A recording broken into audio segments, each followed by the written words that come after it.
When my daughter told the photographer to crop me out of our family portrait because I looked too crazy, I thought that was the worst humiliation I'd ever face. But when I discovered what was hidden in the storage unit she'd been paying for behind my back, I realized that moment of shame was actually the beginning of the most incredible transformation of my life. Before we jump back in, tell us where you're tuning in from, and if this story touches you, make sure you're subscribed, because tomorrow, I've saved something extra special for you.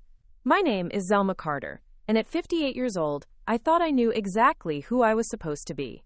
The eccentric mother who collected vintage jewelry from estate sales, who wore bright scarves that didn't match, who laughed too loudly at family gatherings and asked too many questions about everyone's business.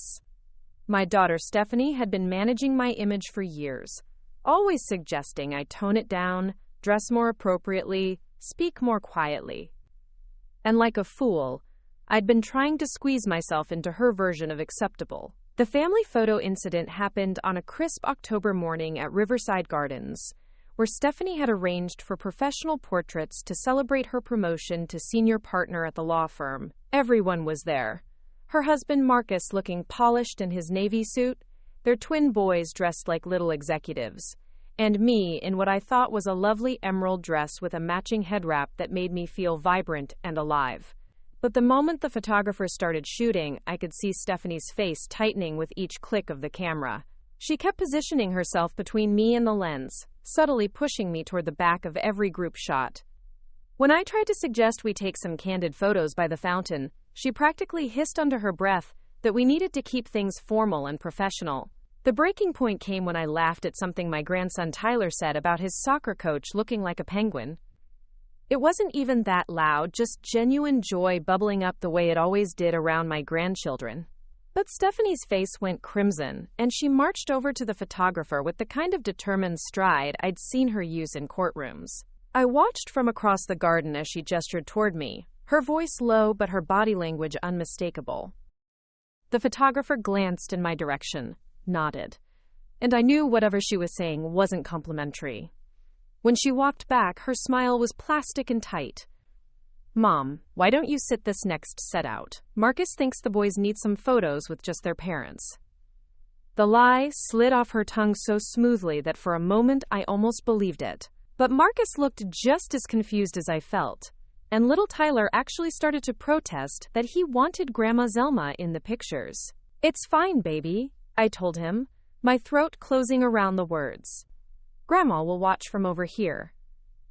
I sat on a stone bench 30 feet away, watching my own family pose for portraits that would hang in their home for years to come.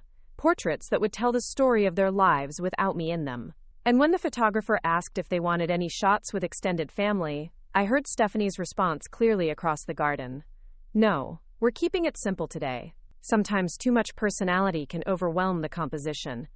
Too much personality. That's what I was to my own daughter. An overwhelming presence that needed to be managed, cropped out, kept at a distance, so she could present the perfect family image to her perfect world. The drive home was silent except for the radio playing soft jazz that did nothing to ease the tension. Stephanie dropped me off at my small apartment complex with a brief kiss on the cheek and a promise to call later in the week. I stood in my doorway watching her drive away in her silver BMW, and for the first time in my life, I felt truly invisible. That night, I stared at myself in the bathroom mirror, trying to see what she saw. Was my makeup too bright?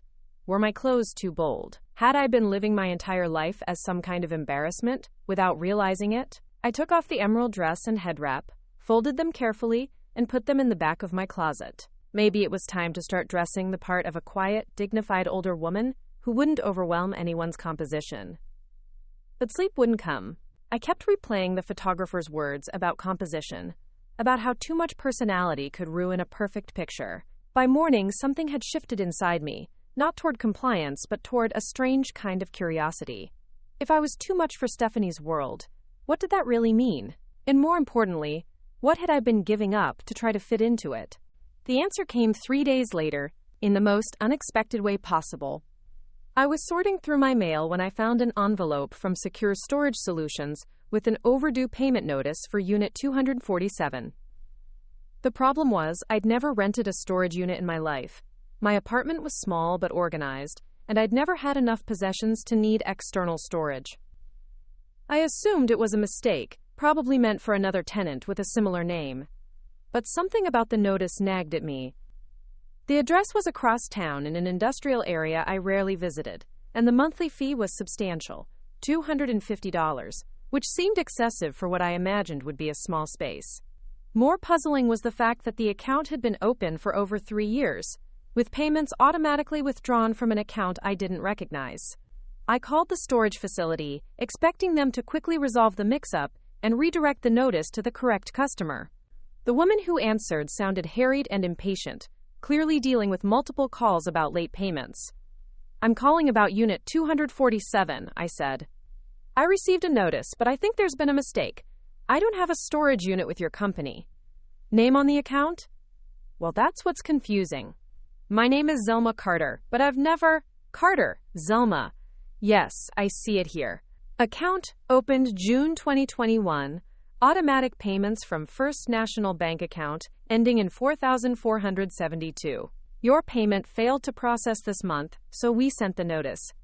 My heart skipped. First National was my bank, and I knew my account number ended in those digits. But I had never opened a storage account, never authorized automatic payments, never even been to this facility. "There has to be some mistake," I insisted. "I would remember renting a storage unit." The woman sighed audibly. "Ma'am, we have your signature on the rental agreement, your driver's license information, and 3 years of payment history. If you're claiming fraud, you'll need to file a police report and bring it in with proper identification. Otherwise, you need to bring your account current by the end of the week, or we'll auction off the contents." The line went dead before I could respond. I sat staring at the phone, my mind racing through possibilities that all seemed equally impossible.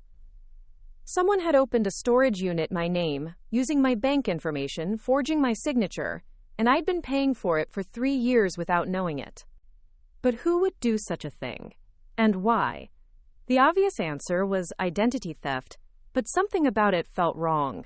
A criminal using my identity wouldn't rent storage in my own name and use my real bank account.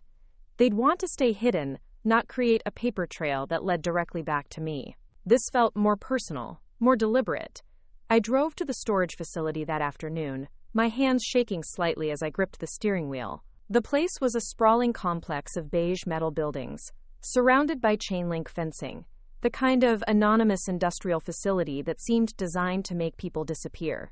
The office was a small trailer near the entrance, and the same harried woman from the phone sat behind a desk stacked with overdue notices. "I called earlier about Unit 247, I said, placing my driver's license on the counter. "I need to see the rental agreement." She pulled up my account on her computer, frowning at the screen. "Says here the account was set up by phone, credit check processed, first month's rent and deposit paid by electronic transfer. Pretty standard setup. But I never made that phone call. I never authorized those payments." She shrugged and printed out a copy of the rental agreement. "This is what we have on file. Your name, your address, your bank information. If someone else did this, they knew an awful lot about you." I stared at the document, and my blood turned cold. The signature at the bottom wasn't mine, but it was close. Very close. Someone had practiced my handwriting, studied the way I formed letters, the pressure I used, the slight leftward slant that came from years of writing quickly. This wasn't a random scammer. This was someone who knew me intimately. The rental agreement was dated 3 years ago, right around the time Stephanie had started asking about my finances more frequently. She'd been concerned about my retirement planning, she said, wanted to make sure I was being responsible with my money. I'd been touched by her concern, had even given her access to my bank statements so she could help me set up a better budgeting system. "I need to see what's in the unit," I said, my voice barely above a whisper. The woman looked at me with something approaching sympathy. "You'll need to pay the outstanding balance first. $375 brings you current." I handed over my credit card with trembling fingers, and she printed out a temporary access code. Unit 247 was in the back section of the complex, down a narrow alley between 2 rows of identical metal doors. The lock was electronic, and when I punched in the code, it beeped once, and the mechanism clicked open. I stood there for a long moment, my hand on the metal handle, knowing that whatever was inside was going to change everything. The rational part of my mind was still hoping for a reasonable explanation, a simple mistake that could be easily resolved. But my gut knew better. My gut knew that someone I trusted had been lying to me for years. I pulled the door up and stepped back, gasping at what I saw. The unit was packed floor to ceiling with artwork. Not amateur pieces or garage sale finds, but serious, professional artwork. Paintings in protective wrapping, sculptures on custom pedestals, framed prints in archival storage boxes. The sheer volume was overwhelming, but it was the quality that made my knees weak. Even with my untrained eye, I could see that these weren't decorative pieces meant for suburban living rooms. These were museum-quality works, the kind of art that belonged in galleries and private collections. I moved deeper into the unit, my footsteps echoing in the enclosed space. Every piece was carefully cataloged with small white tags bearing numbers and dates. Some of the tags were yellowed with age, suggesting these works had been here much longer than 3 years. Near the back wall, I found a small desk with a locked file cabinet beside it. The desk drawers were unlocked, and inside I found manila folders stuffed with documentation. Purchase receipts, authenticity certificates, insurance appraisals, and correspondence with galleries and auction houses. As I flipped through the papers, a picture began to emerge that made my stomach turn. These weren't just random art purchases. Preparing and narrating this story took us a lot of time. So if you are enjoying it, subscribe to our channel. It means a lot to us. Now, back to the story. This was a carefully curated collection, worth millions of dollars. And according to the insurance documents I found, the collection was owned by someone named Zelma Carter, me, but I had never bought a single piece of this artwork. I'd never even been interested in art beyond the occasional museum visit. My idea of decorating was hanging family photos and maybe a nice landscape print from the local frame shop. Yet here was documentation showing that I'd been acquiring valuable artwork for over a decade. Pieces purchased from prestigious galleries in New York, Los Angeles, and even some international dealers. The most recent appraisal, dated just 6 months ago, valued the collection at over $4 million. I sat down hard on a shipping crate, the papers scattered around me like evidence of a crime I didn't remember committing. But as I studied the purchase dates and locations, a pattern emerged that made my blood run cold. Every major acquisition coincided with significant events in my life. The most expensive piece, a small Picasso sketch valued at nearly $500,000, was purchased the week after my husband Richard died, and his life insurance policy paid out. A series of contemporary paintings were bought right after I sold our family home and downsized to my apartment. Several sculptures were acquired when my mother passed away and left me her estate. Every time I'd come into money, someone had been systematically converting it into artwork and hiding it away in this storage unit. Someone who had access to my financial information, who knew when I received insurance payouts and inheritance checks, who could forge my signature well enough to fool dealers and galleries.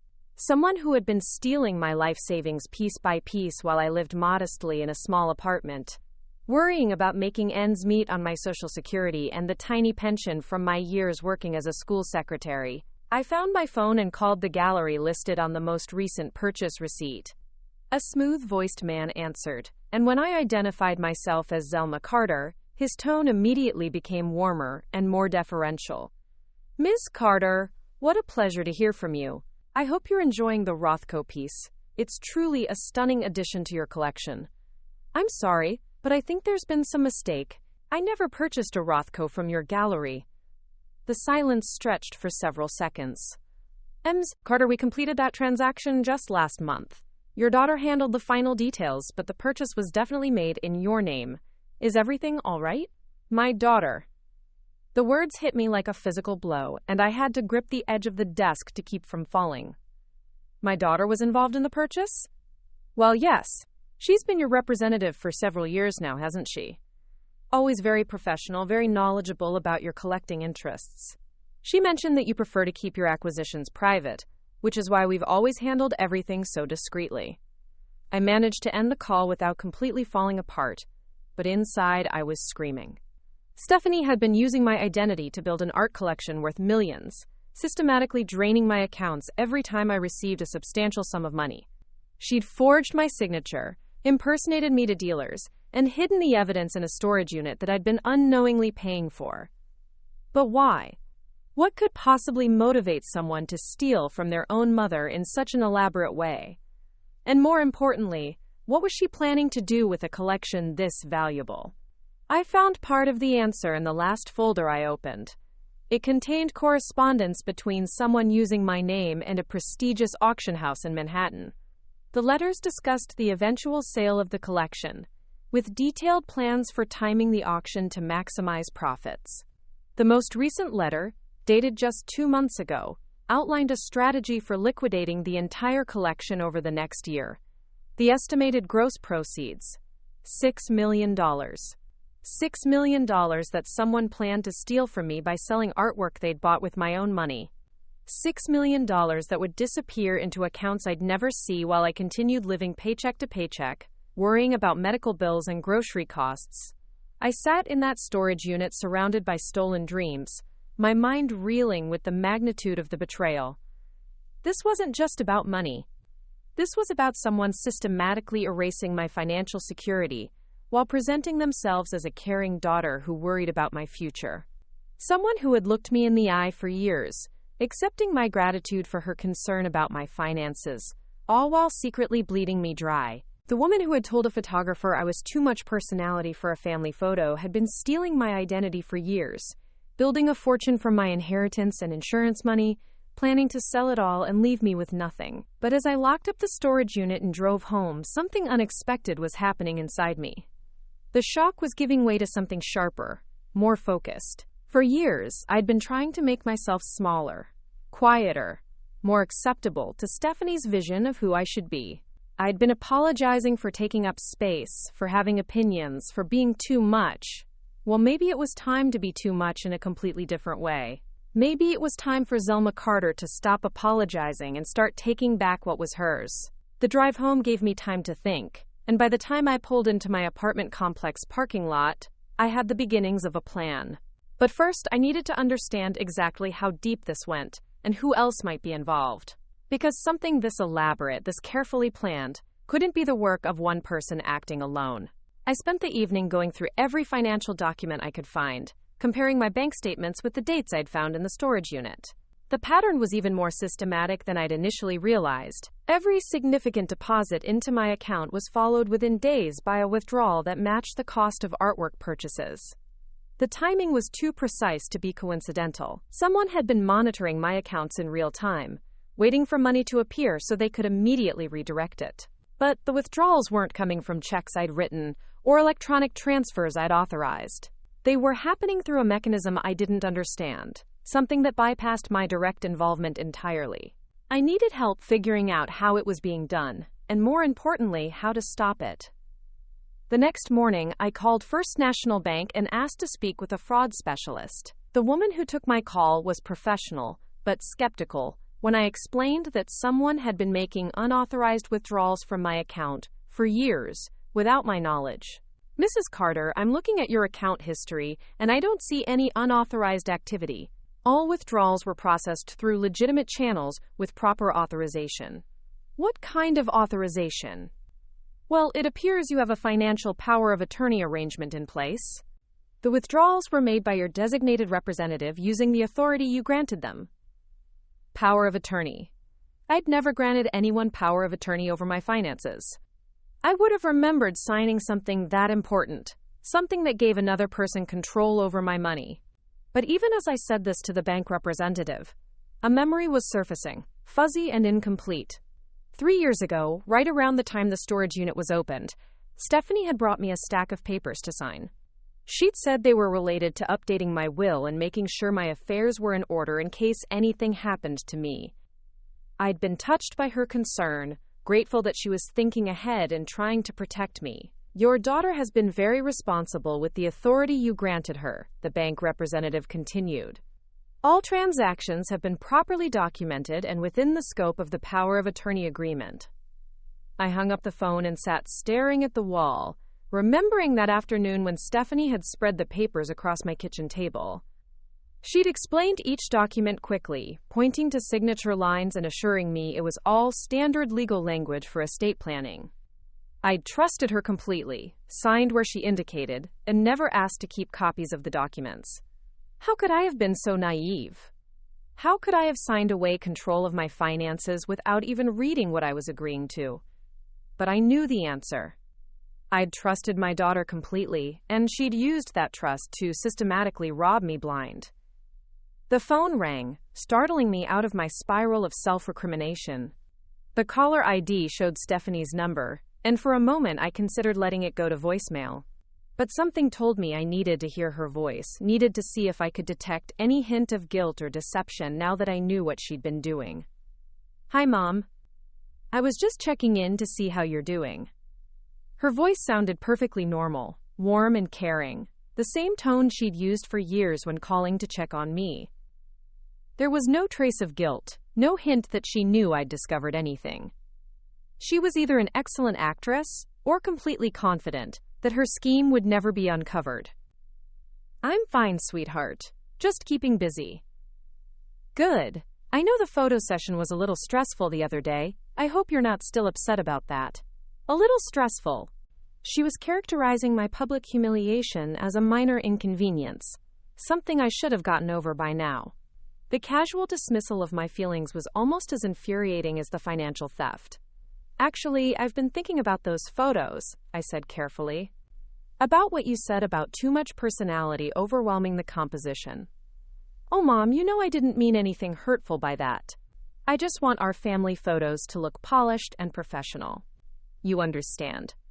"I'm beginning to understand a lot of things." There was a pause, and when she spoke again, her tone had shifted slightly. "What do you mean by that?" I almost told her right then, almost confronted her directly about the storage unit, and the stolen artwork, and the forged power of attorney. But something held me back, some instinct that warned me I needed more information before I revealed what I knew. "Oh, just that I'm learning to see myself differently. Learning to appreciate my own worth." "Well, that's good. You should feel good about yourself. Listen, I need to run, but let's have lunch next week. I want to talk to you about some financial planning ideas I've been working on." More financial planning. More opportunities for her to manipulate my money while pretending to look out for my interests. "That sounds lovely, dear. I'll look forward to it."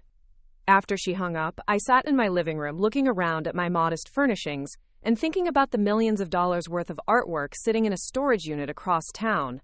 Artwork bought with my money, hidden from me, planned to be sold without my knowledge. My daughter was living in a beautiful home, driving expensive cars, sending her children to private schools, all while systematically stealing my financial security. But what bothered me most wasn't the money itself. It was the years of pretending to care about my welfare while secretly robbing me. The concerned phone calls asking about my budget.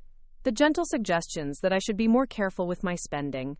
The worried conversations about whether I'd have enough money for retirement. All of it had been performance, designed to cover up the fact that she was the reason I was struggling financially. I thought about that moment at the photo session when she'd told the photographer I was too much personality for their perfect family portrait. She'd been managing my image for years, keeping me small and quiet and grateful, never suspecting that I might be worth more than the modest life she'd allowed me to live. Well, maybe it was time for her to meet the real Zelma Carter, the one who was about to be worth $6 million and had nothing left to lose. But first, I needed to understand exactly how the power of attorney worked and what rights I still had over my own assets. I needed to know if the artwork legally belonged to me or if she'd found a way to transfer ownership to herself. And most importantly, I needed to figure out how to reclaim control of my finances without alerting her to what I'd discovered. I spent the afternoon researching power of attorney laws online, trying to understand what I'd unknowingly signed away. What I learned was both reassuring and terrifying. The good news was that power of attorney arrangements could be revoked by the person who granted them, as long as they were mentally competent to make that decision. The bad news was that someone with financial power of attorney had broad authority to manage assets, including buying and selling property in the principal's name. If Stephanie had been careful about how she structured the art purchases, she might have legal ownership of the collection, even though it was bought with my money. But there were also strict legal requirements about how power of attorney had to be used. It was supposed to be for the benefit of the principal, not the agent. Using someone's power of attorney to systematically drain their accounts for personal gain was a serious crime. I needed legal advice, but I also needed to be careful about who I trusted. Stephanie was well connected in the legal community, and I couldn't risk word getting back to her before I was ready to act. I decided to consult with someone outside her circle, someone who wouldn't have any reason to protect her interests over mine. The next morning, I called a legal aid clinic across town and made an appointment with an attorney who specialized in elder financial abuse. The phrase felt strange applying it to my own situation, but that's exactly what this was.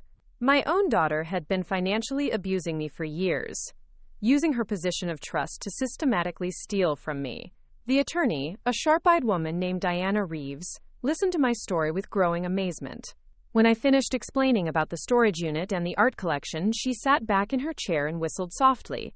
"Mrs. Carter, what you're describing is one of the most sophisticated cases of financial elder abuse I've ever encountered. The level of planning and deception involved is extraordinary. What are my options? Well, first we need to revoke the power of attorney immediately. Then we need to conduct a full forensic audit of your finances to determine the total amount of theft.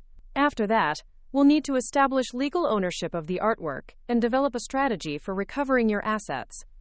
She paused, studying my face carefully. "I have to ask, are you prepared for what this is going to mean for your relationship with your daughter?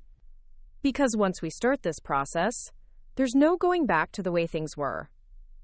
I thought about Stephanie's voice on the phone, so casual and caring, while she planned to steal millions from me.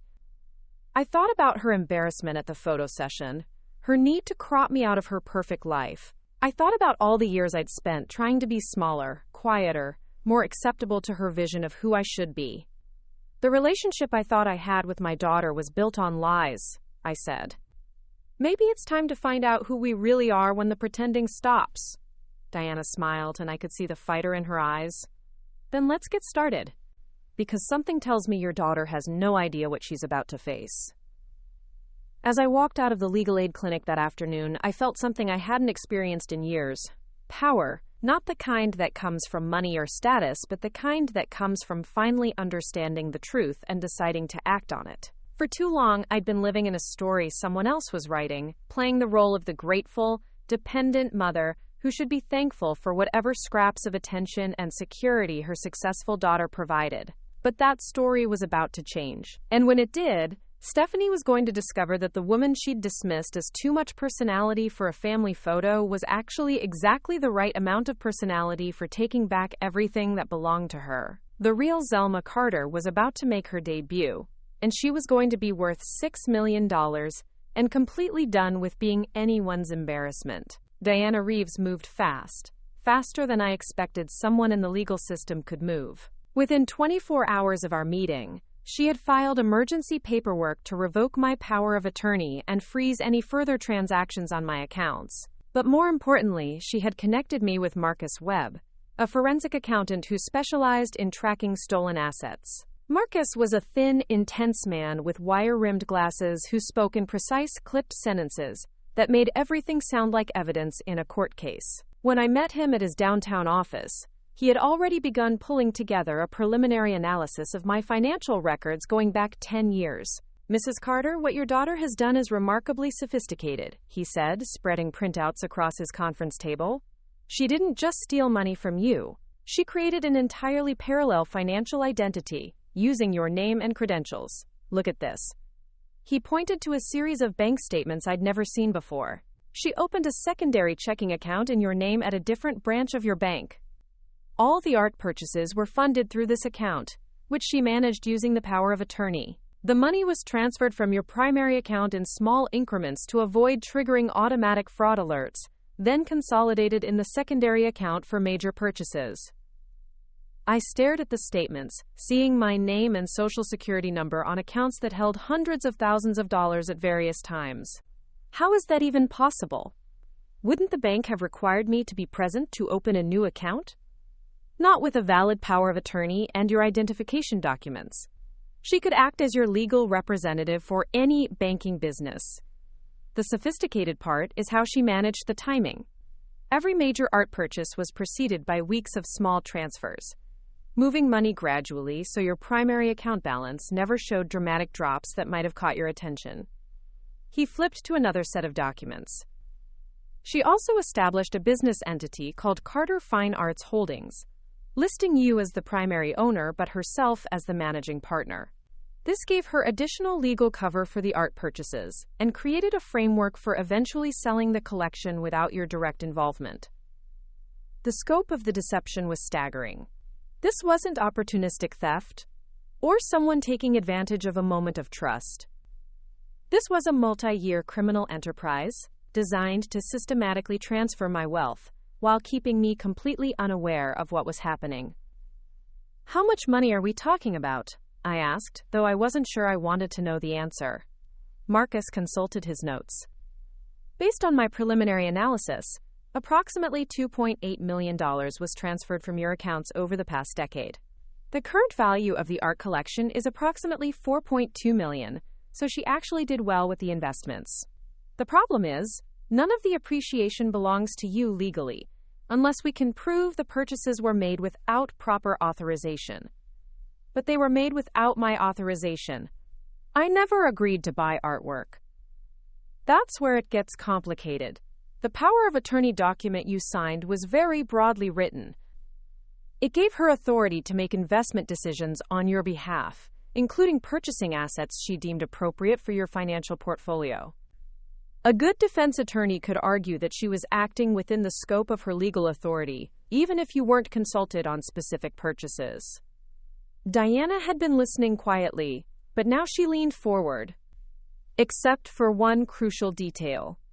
Power of attorney requires the agent to act in the principal's best interest. If we can prove that Stephanie was planning to sell the collection and keep the proceeds, or that she was benefiting personally from the arrangement, then we have a clear case of breach of fiduciary duty and criminal fraud.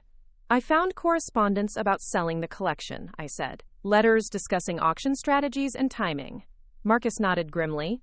"That's what we need. Evidence of intent to permanently deprive you of the assets. If she was planning to sell and keep the money, then every purchase becomes theft, regardless of what the power of attorney document says." Over the next several days, I found myself living in a strange, parallel reality. On the surface, everything appeared normal. I went grocery shopping, attended my weekly book club meeting, had lunch with neighbors who had no idea that my entire life had been turned upside down.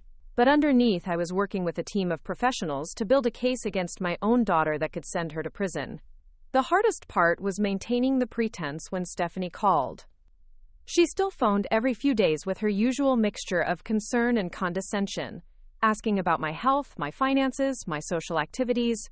Each conversation felt like walking through a minefield, trying to sound normal while knowing that every word might be significant later. "Mom, I've been thinking about our lunch next week," she said during one of these calls. "I want to discuss some changes to your investment strategy. I think we can do better with your retirement funds." My retirement funds. She was still talking about managing my money even while she was in the process of stealing millions from me. The audacity was breathtaking. "What kind of changes?" I asked, trying to keep my voice level. "Well, I've been researching some alternative investments that might provide better returns than your current portfolio. Art, for instance, has been performing very well as an asset class, much better than traditional stocks and bonds." I almost laughed at the irony. She was going to try to sell me on investing in art, while sitting on a $4 million collection she'd bought with my own money. Art seems risky for someone my age, not if it's managed properly. The key is having someone with expertise handle the acquisition and eventual sale. Someone who understands the market and can time things correctly.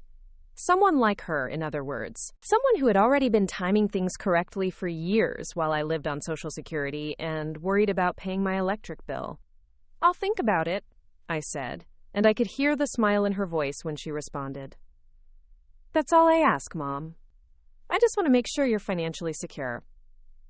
After I hung up, I sat in my kitchen staring at the phone and marveling at her ability to sound so genuinely caring while planning to rob me. It wasn't just the money that hurt.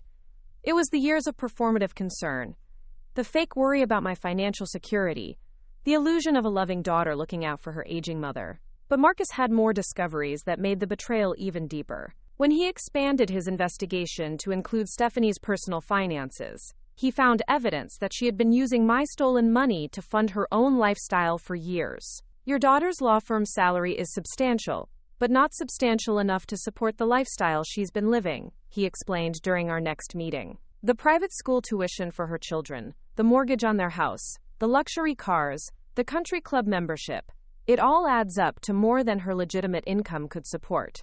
He showed me a detailed analysis of her spending patterns compared to her declared income. She's been supplementing her lifestyle with approximately $200,000 per year in undocumented income.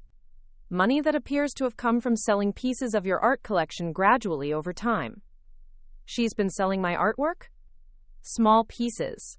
Nothing that would dramatically reduce the overall value of the collection, but enough to generate substantial cash flow. And here's the interesting part. She's been reporting some of these sales on her tax returns as income from art consulting work. Diana looked up from the documents she'd been reviewing. So she's been legitimizing stolen money by claiming it as business income. That's money laundering on top of everything else. The picture that emerged over the following weeks was of a financial crime so extensive and sophisticated that even the professionals were impressed by its scope. Stephanie hadn't just stolen money from me. She had constructed an entire false reality around that theft, complete with fake business entities, manufactured tax documentation, and a carefully maintained story about being a caring daughter managing her mother's investments. But the most chilling discovery came when Marcus traced the ownership structure of the storage facility where the art was kept. The building was owned by a shell company that was, in turn, owned by Carter Fine Arts Holdings, the business entity Stephanie had created in my name. She doesn't just have your artwork stored there, Marcus explained. She effectively owns the building where it's stored.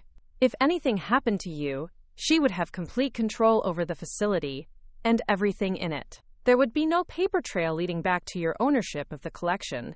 What do you mean, if anything happened to me? Diana and Marcus exchanged a look that made my stomach clench. Mrs. Carter, Diana said carefully, we need to consider the possibility that your daughter's plan wasn't just to steal from you gradually. It may have been to steal everything eventually. You think she was planning to kill me? Not necessarily. But if you died or became incapacitated, she would inherit everything anyway. The power of attorney would become irrelevant because she'd be your legal heir. And since the art collection is technically owned by a business entity you control, but which she manages, she could liquidate everything and claim it was part of settling your estate. I felt cold all over. So she's been waiting for me to die so she can cash out completely. It's possible. The timing of when she planned to sell the collection might have been based on actuarial tables and her expectations about your life expectancy. The idea that my own daughter might have been calculating the financial benefit of my death was almost too horrible to process. But it explained the strange urgency I'd sensed in her recent calls about updating my financial planning. Maybe she was getting impatient, waiting for nature to take its course. That night, I lay awake thinking about all the times Stephanie had expressed concern about my health. All the suggestions that I should consider moving to a retirement community where I'd be safer. All the conversations about making sure my affairs were in order. Had she been hoping to hurry things along? Or was I being paranoid, seeing malice where there might just be ordinary greed? But the next morning brought evidence that my instincts had been correct. Diana called with news that made everything else seem almost trivial by comparison. Selma, I need you to sit down. Marcus found something else in his investigation of Stephanie's finances. What now? She's been paying premiums on a life insurance policy on you. A very large life insurance policy. My hands went numb. How large? $2 million. The policy was taken out 3 years ago, right around the time she established the power of attorney. She's listed as the sole beneficiary. $2 million. On top of the artwork and whatever remained of my actual savings, Stephanie stood to gain over $6 million from my death. And I'd been completely unaware that such a policy even existed. How is that legal? How can someone take out a life insurance policy on another person without their knowledge? They can't, legally. You would have had to sign the application and undergo a medical examination. Do you remember doing anything like that? I thought back 3 years, trying to remember any medical appointments or paperwork, that might have been related to insurance. Then it hit me.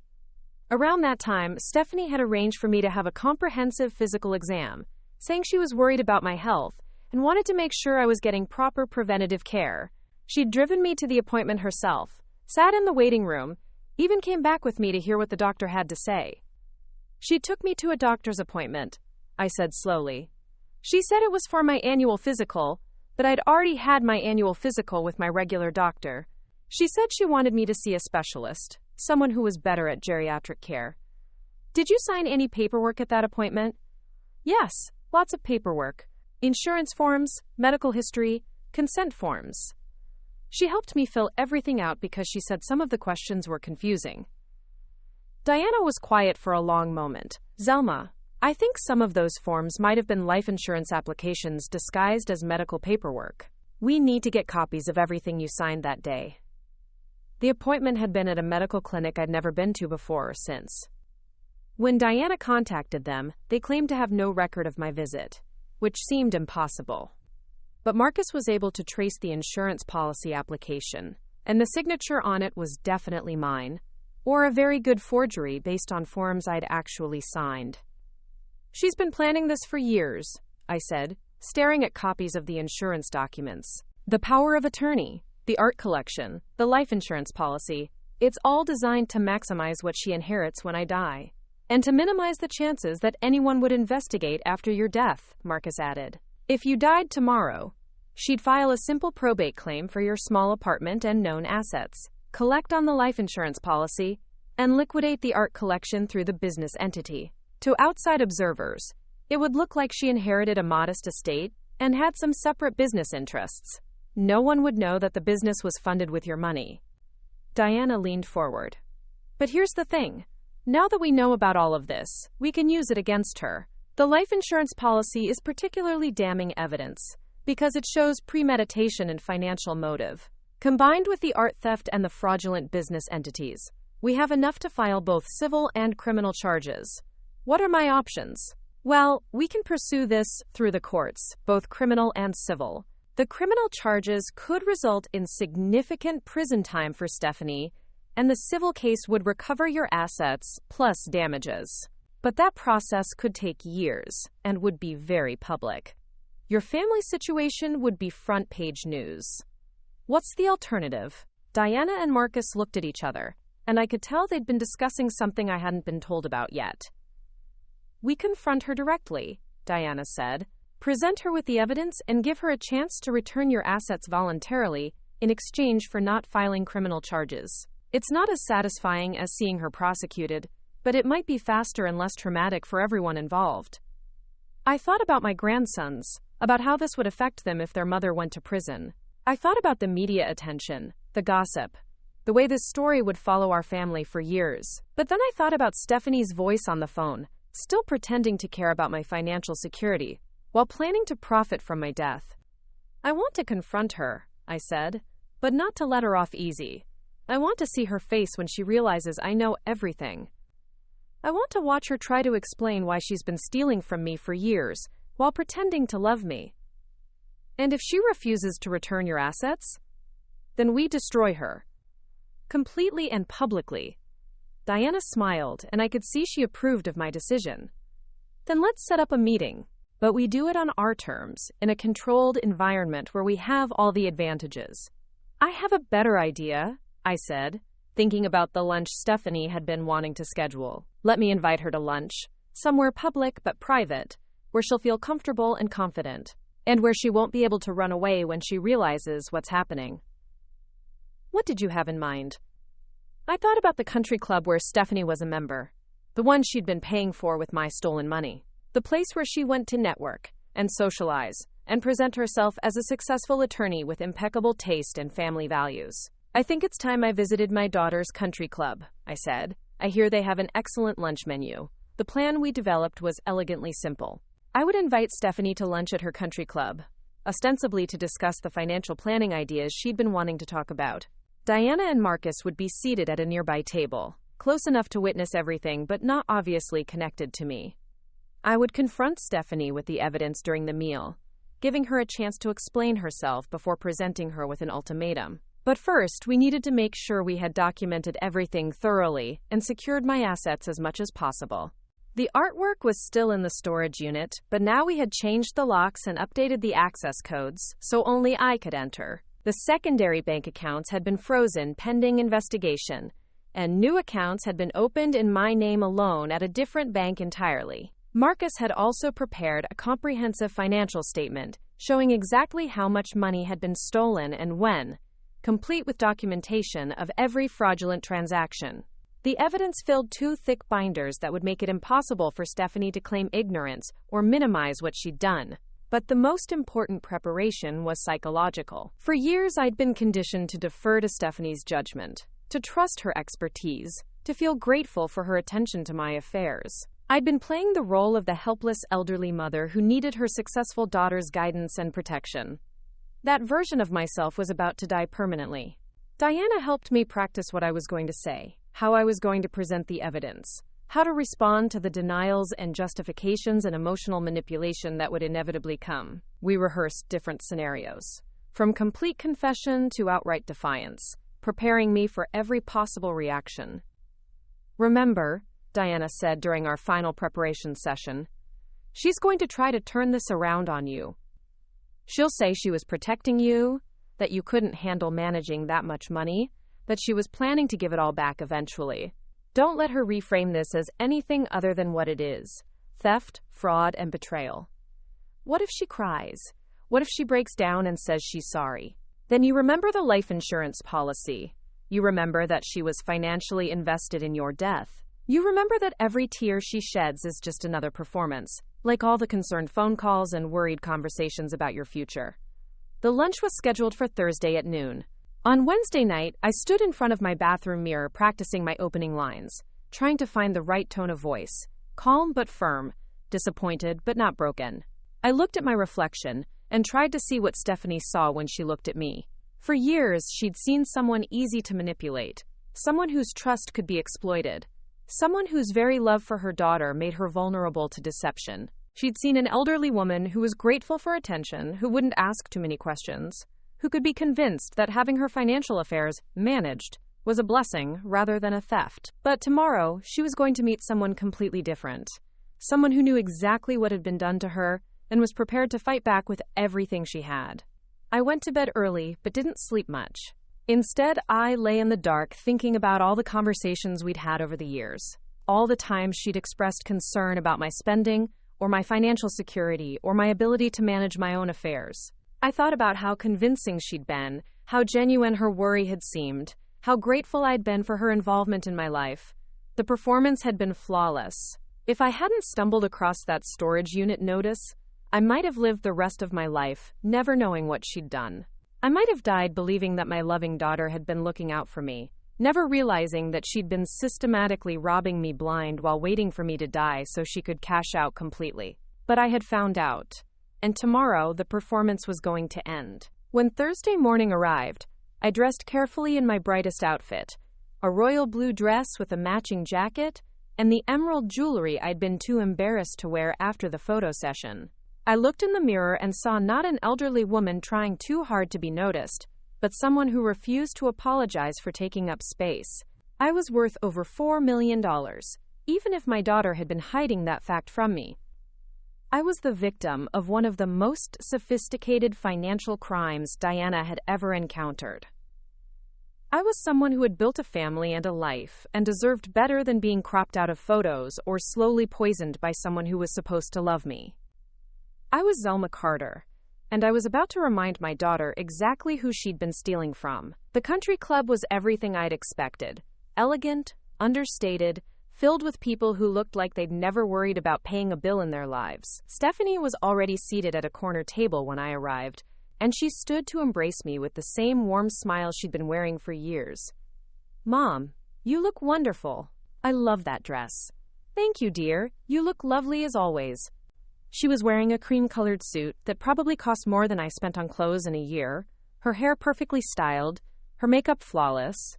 She looked like exactly what she was: a successful attorney with excellent taste and the financial resources to indulge it. What she didn't look like was someone who'd been funding that lifestyle with stolen money. We ordered lunch and made small talk about the boys, about her work, about my book club and the neighbors I'd been having coffee with. Everything was perfectly normal, perfectly pleasant, perfectly fake. "So," she said as our salads arrived, "I wanted to talk to you about those investment ideas I mentioned. I really think we can do better with your retirement funds. Actually, I wanted to talk to you about something else first." Something in my tone must have caught her attention because her fork paused halfway to her mouth. "Oh, what's that?" I reached into my purse and pulled out the storage unit notice that had started everything. I placed it on the table between us, next to the bread basket. "I received this in my mail last week, a notice for a storage unit I never rented." Stephanie glanced at the paper, and I saw her face go very still. But her recovery was smooth, practiced. "That's strange. It must be some kind of mistake." That's what I thought. So I called the storage company to clear it up. And they told me the unit was rented in my name 3 years ago. They had my signature on the rental agreement, my bank information for automatic payments, my driver's license number on file. Stephanie set down her fork and reached for her water glass. Her hand was steady, but I could see the calculation in her eyes. "Identity theft is becoming such a problem these days. You should file a police report." I should, but first I decided to see what was in the unit. Now her eyes sharpened. "You went to the storage facility?" "I did. Would you like to know what I found?" The silence stretched between us for several seconds. Around us, the country club dining room hummed with quiet conversations and the gentle clink of silverware against china. Everything was civilized, elegant, normal. But at our table, something fundamental was shifting. "Mom," Stephanie said carefully, "I think there might be some things we need to discuss." "Yes," I said, reaching into my purse for the first binder Marcus had prepared. "I think there are." I opened the binder slowly, making sure Stephanie could see every page as I flipped through bank statements, transaction records, and photocopies of documents she thought I'd never see. Her face remained composed, but I caught the slight tightening around her eyes, the way her breathing became more shallow. "This is interesting reading," I said, stopping at a page that showed a wire transfer for $350,000. "According to these records, I purchased a Monet sketch last March. Strange thing is, I don't remember buying it. I don't even like Impressionist art." Stephanie's laugh sounded forced. "Mom, I think you're confused. These look like some kind of financial documents, but..." "I'm not confused." I turned to another page. "Here's another interesting purchase. A sculpture by someone named Giacometti. Cost me $420,000 in September. Funny thing is, according to my own bank statements, I was worried about affording my prescription medications that same month." I watched her face carefully as I spoke, looking for any crack in the facade. But Stephanie had always been good at maintaining her composure under pressure. It's what made her an effective attorney. "Mom, I think someone might be trying to scam you with fake documents. These numbers seem way too high for..." "Stephanie," my voice cut through her explanation like ice. "I've been to the storage unit. I've seen the artwork. I've spoken with the galleries where these purchases were made." The silence that followed was different from before. This wasn't the pause of someone trying to figure out how to explain a misunderstanding. This was the silence of someone who had just realized their carefully constructed world was collapsing. "I spoke with a lovely man at Pemberton Fine Arts in Manhattan," I continued. "He remembered you quite well, said you'd been representing my collecting interests for several years. Very professional," he said. "Very knowledgeable about my preferences." Stephanie's water glass was empty, but she kept lifting it to her lips anyway, buying time while her mind raced through options. "Mom, I think we should discuss this privately. Maybe we should go to my office." "No, I think here is perfect. Public enough to keep things civilized, private enough to speak freely." I opened the second binder. "Besides, I have so much more to show you." The next section contained Marcus's forensic analysis of her personal spending patterns. I spread several pages across the table, creating a visual timeline of her purchases compared to her legitimate income. "This is fascinating," I said, pointing to a highlighted entry. In October 2021, you bought a new BMW $47,000. But according to your law firm's salary records, you'd already spent your entire annual income by August of that year. Where did the money for the car come from? Stephanie glanced around the dining room, checking to see if anyone was listening to our conversation. The nearby tables were occupied by other club members having their own quiet discussions, but I could tell she was beginning to feel exposed. I had some consulting income that year. Legal work outside the firm. Yes, you did report consulting income. Art consulting, specifically. Income from selling artwork. I flipped to another page. But here's the interesting part. The artwork you sold belonged to me. You purchased it with my money, then sold it, and claimed the proceeds as your business income. Now her composure was definitely cracking. A flush was creeping up her neck, and her hands had developed a slight tremor. Mom, this is a misunderstanding. Yes, I've been managing some investments for you, but everything I did was legal and in your best interests. In my best interests? I laughed, and several people at nearby tables turned to look. I lowered my voice but kept the edge sharp. Let me tell you what I think was in my best interests. Having enough money to afford decent health care. Being able to help my grandchildren with college expenses. Not lying awake at night worrying about whether I'll be able to afford groceries. But you never said you were struggling financially. You never asked me for help. Because you told me I needed to be more responsible with my spending. You told me I was living beyond my means and needed to budget more carefully. All while you were stealing hundreds of thousands of dollars from my accounts. The accusation hung in the air between us.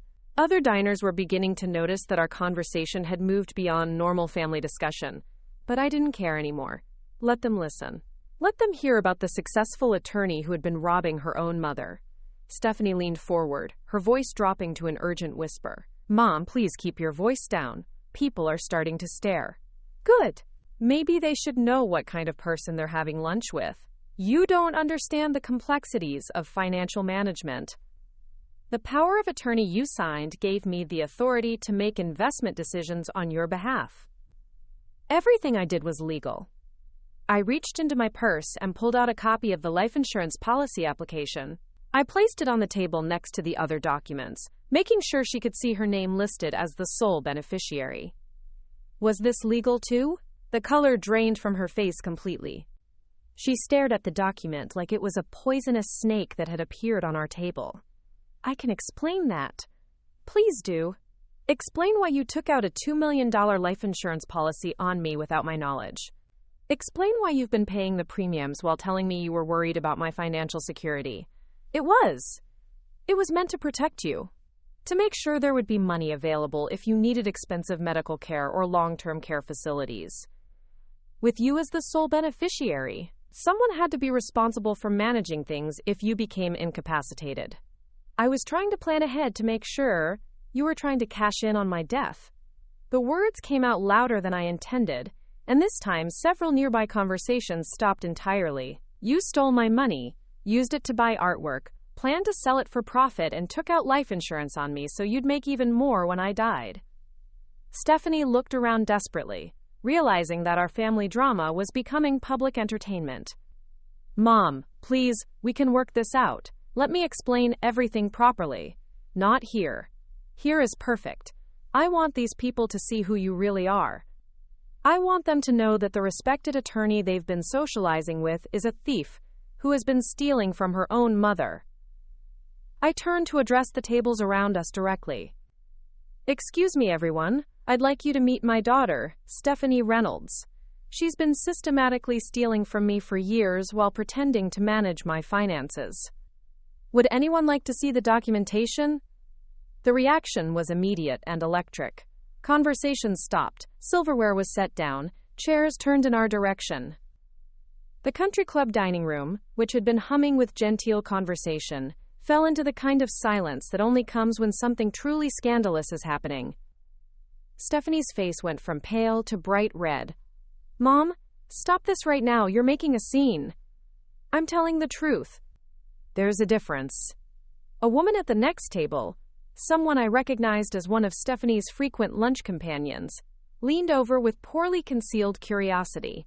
"Stephanie, what is she talking about?"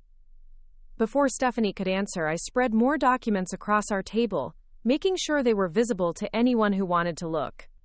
"She's been using power of attorney to steal my inheritance money and life insurance payouts.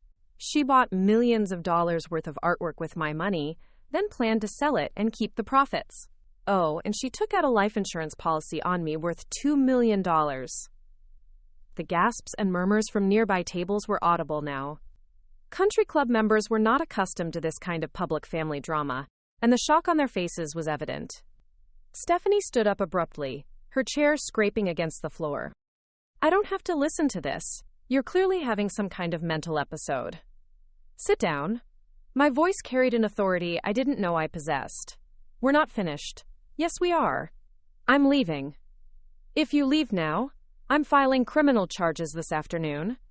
"Diana Reeves from Legal Aid is sitting right over there." I gestured toward Diana's table. "And she has everything ready to go. Fraud, elder abuse, money laundering, forgery. How do you think that will look in the legal community?" Stephanie's eyes darted to where Diana sat with Marcus, both of them watching our conversation intently. The realization that this confrontation had been planned, that she had walked into a trap, hit her like a physical blow. She sat back down heavily. "What do you want?" "I want my money back. All of it. I want the artwork returned to me. I want the life insurance policy canceled. And I want you to admit what you've done." "And if I don't?" I gestured to Diana again. "Then my attorney files charges, the story goes to the media, and your career is over. Your children get to watch their mother go to prison, while the whole city learns that she's been stealing from her elderly mother." The mention of her children made Stephanie flinch. For the first time since I had started presenting evidence, she looked genuinely distressed, rather than just angry at being caught. "The boys don't need to be dragged into this. Then don't drag them into it. Return what you stole, admit what you did, and we can handle this quietly." "You want me to confess to crimes I didn't commit?" I laughed, loud enough that more heads turned in our direction. "Crimes you didn't commit?" "Stephanie, I have documentation of every fraudulent transaction. I have recordings of gallery owners describing their interactions with you. I have forensic analysis of your spending patterns showing that you've been living beyond your means by exactly the amount you stole from me." I pulled out another document, one I'd been saving for maximum impact. "And I have this." It was a printout of an email exchange between Stephanie and someone at an auction house, discussing the optimal timing for liquidating the art collection. The emails were from just 2 months ago, long after she should have realized that her theft had been discovered. "You were still planning to sell my artwork as recently as 6 weeks ago. You were discussing reserve prices and marketing strategies. Does that sound like someone who was holding assets in trust for their mother?" Stephanie read the emails, and I watched the last of her defenses crumble. She had been caught not just stealing, but continuing to plan the theft even after the initial crime was complete. "How did you get these?" "Marcus is very good at his job." Forensic accountants have ways of tracing digital communications, especially when they relate to financial crimes. The woman at the next table was listening openly now, not even pretending to have her own conversation. Other diners had given up all pretense of privacy and were watching our confrontation like it was dinner theater. "Everyone's listening," Stephanie said desperately. "Can't we please discuss this somewhere private?" "You mean somewhere you can try to manipulate me again? Somewhere you can convince me that stealing from me was actually for my own good?" I shook my head. "No, we finish this here, in front of witnesses." I opened my purse and pulled out one final document, a settlement agreement Diana had prepared.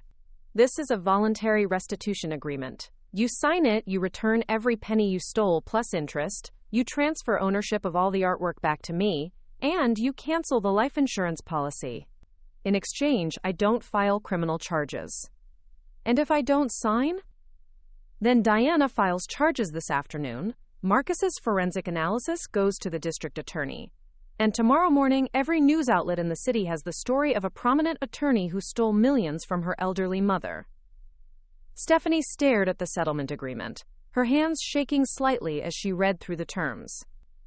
The document was thorough, It required her to liquidate assets if necessary to repay what she'd stolen.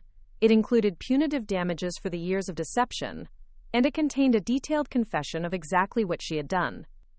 This would ruin me financially. I don't have millions of dollars in liquid assets to pay this back immediately. Then you'll have to sell things. Your house, your cars, whatever it takes. The same way I would have had to sell things if you'd succeeded in stealing everything from me. But the boys' school, their college funds, should have thought about that before you decided to steal from their grandmother. The conversation at nearby tables had resumed, but it was subdued and clearly focused on our drama. I could hear whispered speculation about what was happening, shocked discussions of the accusations I'd made. Stephanie's reputation in this room was being destroyed in real time. How long do I have to make restitution? 60 days for the liquid assets, 6 months for everything else. And Stephanie, if you miss a single deadline, the deal is off and Diana files charges immediately. She picked up a pen from her purse, then set it down again. This is extortion. No, this is justice. Extortion would be if I was demanding something that didn't belong to me. I'm simply taking back what you stole. I was trying to protect you. You don't understand how to manage large sums of money. You would have made poor investment decisions, lost everything to scammers, or bad investments. So you decided to be the scammer instead. I was planning to give it all back to you eventually. When you were older, when you needed long-term care. The art collection was meant to be your security. With you controlling when and how I could access my own money. With you deciding what I needed and when I needed it. I leaned forward. That's not protection, Stephanie. That's control. You wanted to keep me dependent on you, grateful for whatever scraps of my own money you decided to give me back. That's not true. Then why the life insurance policy? If you were planning to give everything back, why did you need a $2 million payout when I died? She had no answer for that. The life insurance policy was the one piece of evidence that revealed her true intentions, the proof that she had been betting on my death rather than planning for my life. Sign the agreement, I said, or I walk over to Diana's table right now and tell her to file charges. Stephanie looked around the dining room one more time, taking in the faces turned toward our table, the whispered conversations, the obvious scandal that was unfolding. Her carefully constructed image as a successful, ethical attorney was already damaged beyond repair. The question now was whether she wanted to add criminal prosecution to her list of problems. She picked up the pen and signed the agreement. There, she said, sliding the document back across the table. Are you satisfied? I'll be satisfied when my money is back in my account and my artwork is returned to me. And then what? We pretend none of this happened? We go back to being mother and daughter? I looked at her across the table, this woman I had raised and loved and trusted completely, and felt nothing but sadness. Not anger anymore, not betrayal, just deep sadness for what we had lost. I don't know, I said honestly. I don't know if we can come back from this. So you're willing to destroy our relationship over money?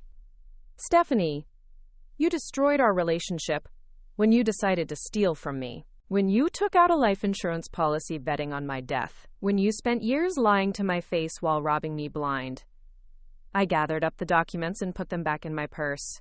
I didn't destroy anything. I just finally found out what you destroyed years ago.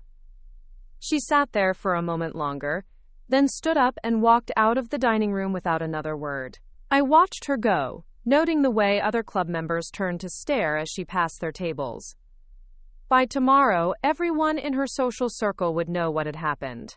Her reputation, her career, her carefully cultivated image, all of it was over. Diana appeared at my table within minutes of Stephanie's departure, sliding into the chair my daughter had vacated. How do you feel? She asked. Empty, I said.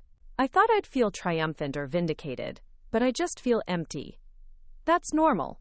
You've just lost your daughter, even though you saved yourself financially. Have I lost her, or did I just finally see what was never really there? Diana considered this. Maybe both. The relationship you thought you had was built on lies. But there might be a possibility for a different kind of relationship in the future, one based on truth instead of deception. After she pays back millions of dollars and admits to stealing from me? I don't think so. You'd be surprised what families can survive if both parties are willing to be honest about what happened. I wasn't sure I believed that, but I appreciated her optimism. Around us, the country club dining room was slowly returning to normal, though I caught several people still glancing in my direction and whispering. By evening, the story would be all over their social networks. By tomorrow, it would probably be in the newspapers. What happens now? I asked. Now we monitor her compliance with the agreement. Marcus will track the financial transfers, make sure she's meeting the deadlines. I'll handle the legal paperwork for transferring the artwork back to your name, and we wait to see if she tries to challenge any of this. What if she does? Then we file criminal charges and let the justice system handle it. But I don't think she will. She's too smart to risk prison when she has a chance to resolve this privately. I signed the check for our lunch, a lunch that had cost me less than $50 but had recovered millions in stolen assets. As we walked out of the country club, I felt the eyes of other members following us, and I realized that I didn't care what they thought. For the first time in years, I wasn't worried about being too much or taking up too much space or overwhelming anyone's composition. I was Zelma Carter, and I was worth millions of dollars, and I had just taken my life back from someone who had been stealing it piece by piece for years. Over the next several weeks, Stephanie complied with the terms of the settlement agreement. Money began appearing in my accounts. First, the liquid assets from her savings and investment accounts, then larger sums as she sold her expensive cars and jewelry. The artwork was transferred back to my legal ownership, and the storage facility was contacted to remove her name from all access lists. The life insurance policy was canceled, and I received confirmation that no death benefit would be paid to anyone if something happened to me. It was a strange relief, knowing that my daughter was no longer financially invested in my death. But the most satisfying moment came when Marcus presented me with a complete accounting of what had been recovered. The total was over $4.6 million, my original money plus the appreciation and value of the artwork, plus penalty interest for the years of theft. What are you going to do with it all? Diana asked during one of our final meetings. I'm going to live, I said. Really live for the first time in years. I started by moving out of my small apartment and into a beautiful condo downtown with floor-to-ceiling windows and space for entertaining. I bought new clothes, bright and bold and completely unapologetic. I traveled to places I'd always wanted to see but could never afford. But most importantly, I started the Zelma Carter Foundation for Financial Elder Abuse Prevention. Using my own story as a case study, we developed educational programs to help elderly people recognize the warning signs of financial manipulation by family members. We lobbied for stronger legal protections and better enforcement of existing laws. My story became public eventually, despite the settlement agreement's confidentiality clauses. Someone at the country club talked to a reporter, and within a month, my confrontation with Stephanie was front-page news in the local paper. But instead of being embarrassed by the publicity, I embraced it. I gave interviews, spoke at conferences, appeared on television programs to discuss elder financial abuse. I became the face of a movement to protect vulnerable older adults from family members who would exploit their trust and love for personal gain. Stephanie's legal career never recovered from the scandal. She was sanctioned by the state bar, lost most of her clients, and eventually had to declare bankruptcy to meet the terms of our settlement agreement. She moved to another state, ostensibly to start over, but I suspected it was really to escape the reputation that followed her everywhere she went. I never heard from her directly after that day at the country club, but I heard about her occasionally through mutual acquaintances. She was working as a paralegal for a small firm, living in a modest apartment, driving an older car. Her children had to transfer to public schools, and their college funds were gone. I felt sorry for my grandsons, but I didn't feel sorry for her. She had made her choices, and now she was living with the consequences. As for our relationship, Diana had been wrong about the possibility of rebuilding something based on truth. Some betrayals are too fundamental to overcome. You can't build trust with someone who spent years calculating the financial benefit of your death. But I did send her a Christmas card that first year after everything was resolved. Not to reconcile, but to let her know that I was thriving. The card showed a photo of me at a gallery opening, surrounded by artwork I actually owned, wearing a dress that cost more than her monthly rent. On the back, I wrote a simple message. Merry Christmas from your mother, who turned out to be worth much more than you thought. I never received a reply, and I didn't expect one. But I hoped she understood the message. That the woman she had dismissed as too crazy for family photos, too much personality for polite society, too unsophisticated to manage her own money, had turned out to be worth millions of dollars and completely capable of taking care of herself. More than that, I hoped she understood that she had underestimated me in every possible way, and that underestimating people, especially people who love you, is always a dangerous mistake. The first month after Stephanie signed the settlement agreement felt surreal, like I was living someone else's life. Money appeared in my bank account in increments I'd never seen before. 50,000 here, 100,000 there, as she liquidated assets to meet the payment schedule we'd established. Each deposit notification on my phone felt like a small victory, proof that justice was actually happening. But the money was only part of the transformation. The real change was happening inside me, in the way I saw myself and moved through the world. For years, I'd been apologizing for existing, trying to make myself smaller to fit into Stephanie's vision of what an acceptable mother should be. Now I was learning to take up space again, to speak with authority, to trust my own judgment about what I needed and wanted. The first major purchase I made was a penthouse apartment in the historic district downtown, with exposed brick walls and massive windows that flooded the space with natural light. When the realtor showed me the unit, she kept emphasizing how bold the space was, as if she expected me to be intimidated by its size and character. But I walked through those rooms and felt at home immediately. This was a space for someone who refused to apologize for having personality. The moving process became a ceremony of reclaiming my identity. I donated most of my old furniture, the modest pieces I'd chosen because they were practical and unobtrusive. Instead, I bought bold, statement pieces that reflected my actual taste rather than what I thought was appropriate for a woman my age. A bright red leather sofa that dominated the living room, an enormous dining table that could seat 12 people, art that was colorful and dramatic and completely unapologetic. Marcus helped me reclaim the artwork from the storage facility, and seeing those pieces in person for the first time was an emotional experience I hadn't expected. Each painting and sculpture represented money that had been stolen from me, but they also represented something more. They were beautiful objects that someone had chosen carefully, with real aesthetic judgment and knowledge. "Your daughter actually has excellent taste," Marcus observed as we arranged the pieces in my new apartment. "These aren't just expensive acquisitions. They're thoughtfully curated." It was a strange compliment, acknowledging that even in the midst of stealing from me, Stephanie had been building something genuinely valuable. The collection she'd assembled with my money was worth more than what she'd spent, not just because of market appreciation, but because of the careful selection process. "I suppose I should be grateful she was at least a competent thief," I said, watching the delivery team position a striking bronze sculpture near the windows. But as the weeks passed and more pieces arrived at my apartment, I began to understand that these weren't just stolen assets to be recovered. They were works of art that deserved to be appreciated, and I found myself genuinely enjoying them. The Monet sketch that had cost me $350,000 was actually quite beautiful when I took the time to really look at it. The contemporary paintings brought energy and life to my living room in ways I hadn't expected.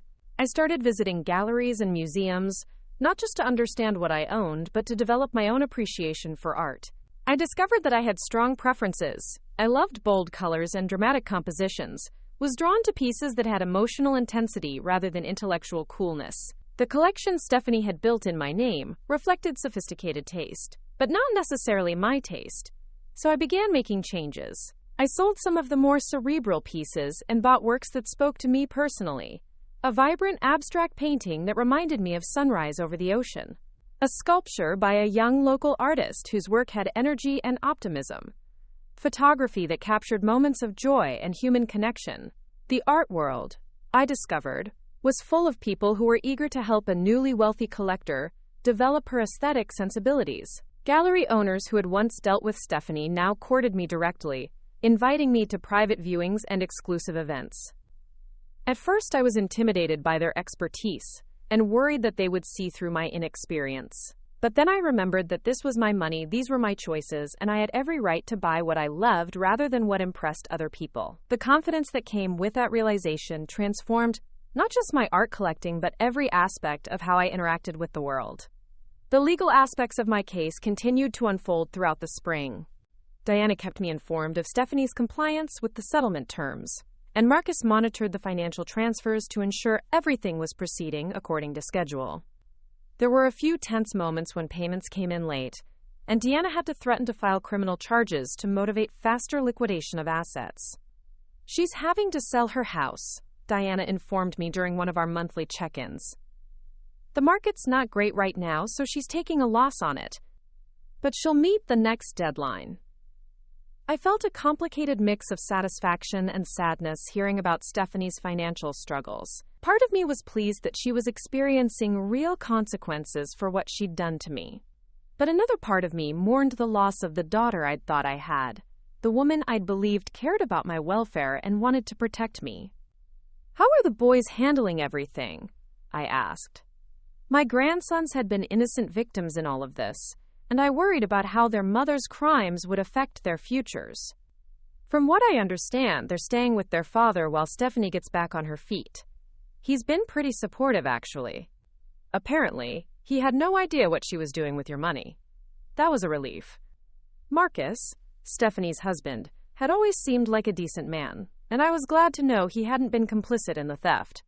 The boys would need at least one parent they could trust completely. But the most significant development came in late spring, when a reporter from the city's main newspaper contacted Diana about doing a story on elder financial abuse. Someone had leaked details about my case, and the reporter wanted to interview me about my experience. My first instinct was to decline. The public attention felt daunting, and I wasn't sure I wanted my family's drama splashed across the front page of the newspaper. But Diana encouraged me to consider the broader impact my story could have.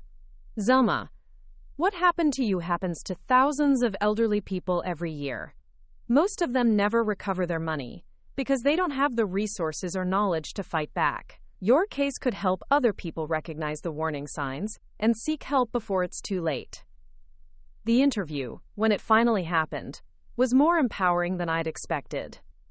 The reporter, a sharp young woman named Sarah Chen, treated my story with the seriousness it deserved. She didn't sensationalize the family drama or focus on the scandalous aspects of the confrontation at the country club. Instead, she presented it as a case study in how financial predators operate and how victims can fight back. The article ran on the front page of the Sunday edition with a headline that read, "Local woman recovers millions stolen by daughter in sophisticated elder abuse scheme." My photo appeared above the fold. Not the modest, apologetic version of myself I'd been for years, but a confident woman in a bright blue dress, standing in her art-filled apartment, looking directly at the camera without shame or fear. The response was immediate and overwhelming.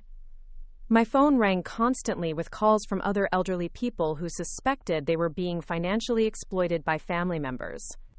Local news stations wanted interviews. Legal advocacy groups invited me to speak at their events. But the most meaningful responses came from people who shared their own stories of family financial abuse. An elderly man whose son had been forging checks for years. A widow whose daughter-in-law had convinced her to sign over her house. A grandmother whose grandchildren had been stealing her Social Security checks. Each story was heartbreaking, but what struck me most was how similar they all were to mine. The gradual erosion of financial independence. The well-meaning family member who insisted on helping with money management. The isolation that made it easier for the abuse to continue undetected. I realized that my case wasn't unique. It was part of a much larger pattern of elder exploitation that was largely invisible, because victims were too ashamed to speak up or too dependent on their abusers to seek help. That realization led to the creation of the Zelma Carter Foundation for Financial Elder Abuse Prevention. Using a substantial portion of my recovered assets, I established a nonprofit organization dedicated to educating seniors about financial exploitation and providing resources for victims who wanted to fight back. The foundation's first initiative was a series of educational workshops at senior centers and retirement communities throughout the city. I spoke at these events personally, sharing my own story and teaching people to recognize the warning signs I'd missed for so many years. Financial abuse rarely starts with someone demanding large sums of money. I would tell audiences. It starts with someone expressing concern about your financial management. It starts with offers to help that gradually become control. It starts with someone convincing you that you're not capable of handling your own affairs. The workshops were consistently packed, and the questions people asked revealed how widespread the problem really was. Seniors who suspected their adult children were stealing from them but didn't know how to prove it. People who had signed power of attorney documents without understanding what they were agreeing to. Families where financial disagreements were tearing relationships apart. We developed resource guides, legal referral networks, and support groups for victims of elder financial abuse. The foundation partnered with banks to train employees to recognize suspicious account activity that might indicate exploitation. We lobbied for stronger legal protections and better enforcement of existing laws. But perhaps the most important work we did was simply giving people permission to trust their instincts and fight back. Too many elderly people had been conditioned to be grateful for any attention from younger family members, even when that attention came with strings attached. You have the right to control your own money no matter how old you are, I would tell workshop attendees. You have the right to make your own financial decisions, even if other people think they're poor decisions. You have the right to say no to family members who want to help you in ways that don't feel helpful. The foundation grew rapidly, expanding beyond the local community to serve seniors throughout the region. We received grants from major philanthropic organizations, donations from individuals who had been touched by elder abuse, and support from legal and financial professionals who saw the need for our services. Media attention continued throughout the year, with my story being featured in national magazines and television programs focused on senior issues. I became a regular speaker at conferences on elder law and financial crimes. Each appearance brought new contacts, new partnerships, and new opportunities to help people who were facing situations similar to what I'd experienced.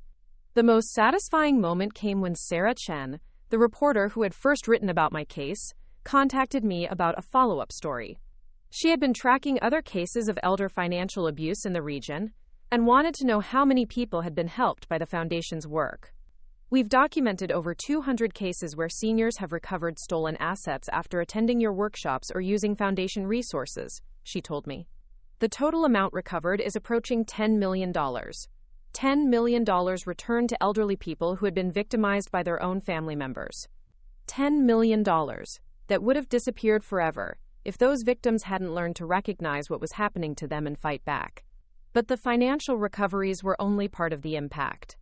The foundation had also helped hundreds of families have difficult conversations about money and aging before exploitation could occur. We'd trained thousands of professionals to recognize and respond to financial abuse. We'd changed laws and policies to better protect vulnerable seniors. Most importantly, we'd given people like me, people who had been dismissed as too old, too trusting, too naive to manage their own affairs, the tools and confidence to reclaim their lives and their independence. My relationship with Stephanie remained non-existent.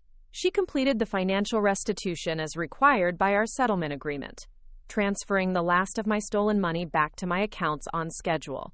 But there was no communication beyond the legal necessities, no attempt at reconciliation or even acknowledgement of what she had done. I heard through mutual acquaintances that she had moved across the country, taken a job with a small law firm that didn't know about her history, and was trying to rebuild her life and career. The boys visited their father during school holidays but rarely mentioned their mother. Marcus had been awarded full custody after the scandal, and he seemed to be doing his best to provide them with stability and honesty. I missed my grandsons terribly, but I understood why their father felt it was necessary to limit contact with me. My presence in their lives was a reminder of their mother's crimes, a complication in his efforts to help them process what had happened and move forward.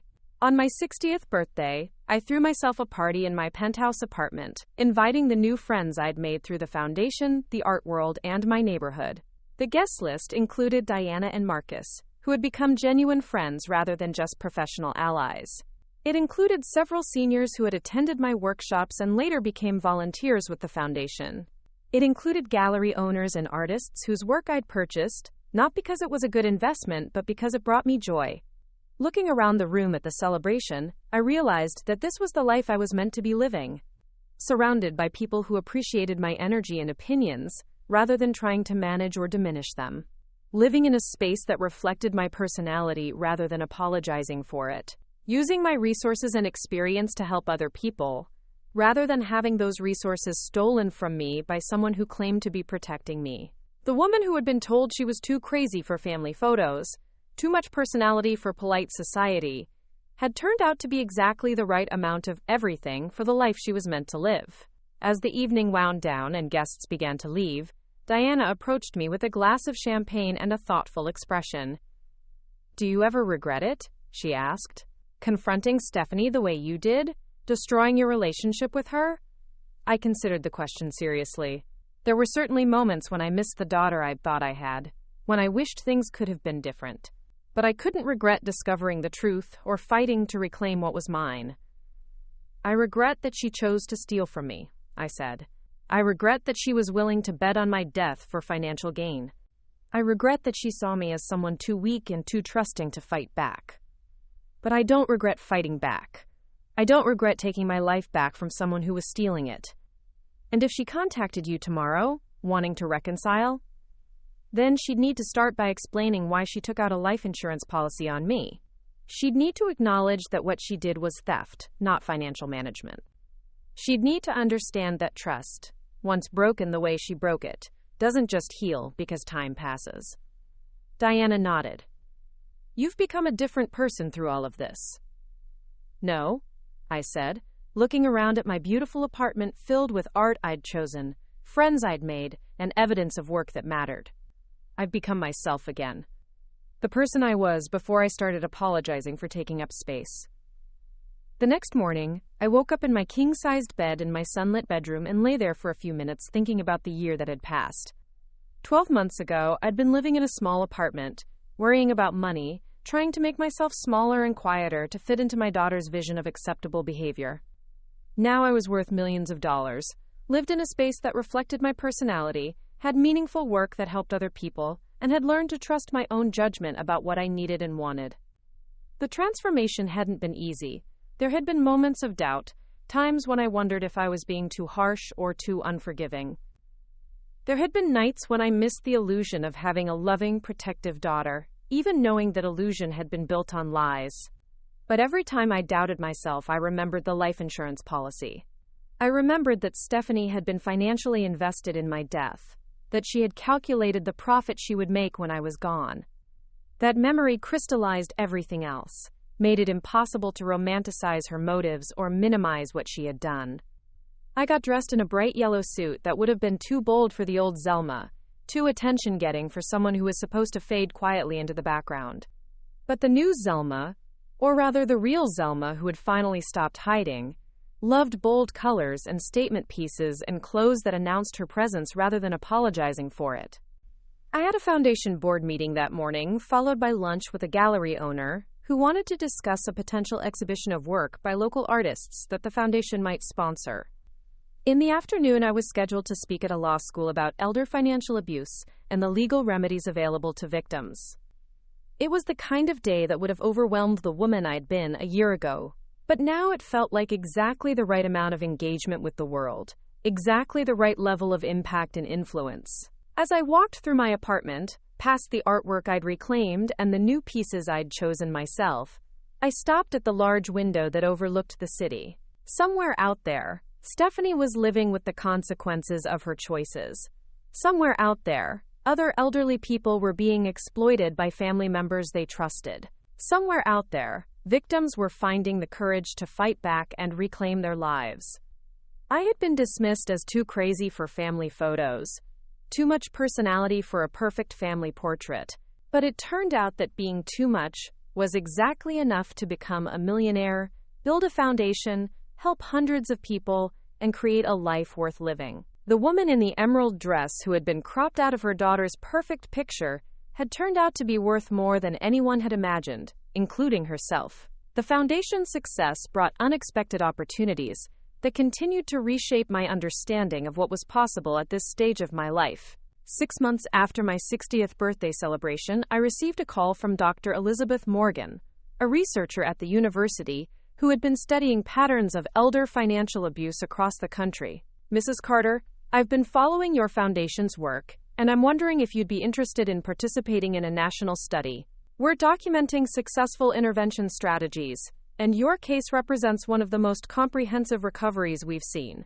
The study involved traveling to universities and research centers across the country, sharing my story with academics and policymakers who are working to understand and address elder financial abuse on a systemic level. It was intimidating at first.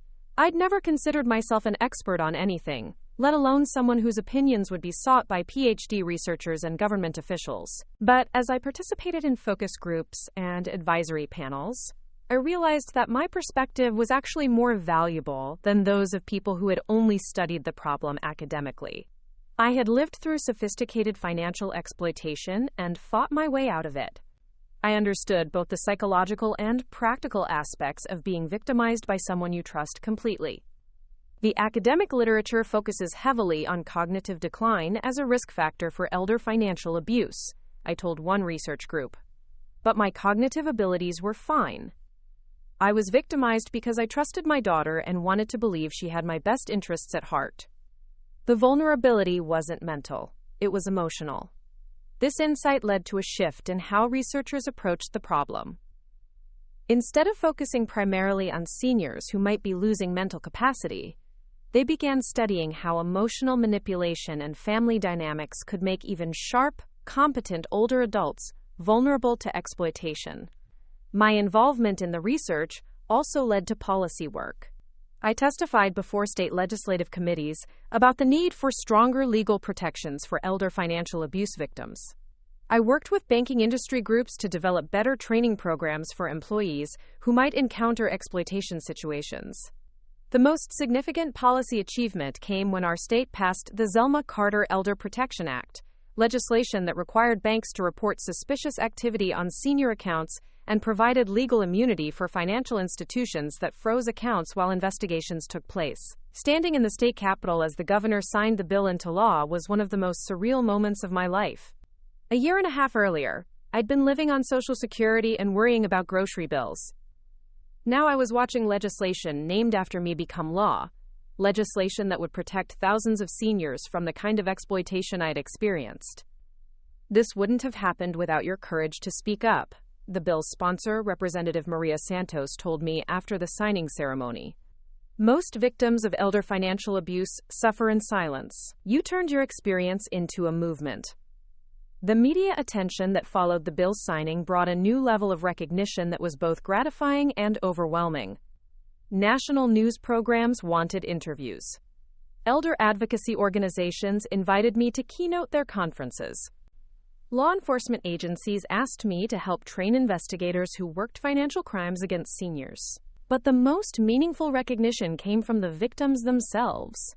People who reached out to tell me that my story had given them the courage to investigate their own suspicions or confront family members who were exploiting them. Margaret Kowalski was 73 when she attended one of my workshops in a neighboring city. She approached me afterward with tears in her eyes and a story that was heartbreakingly familiar.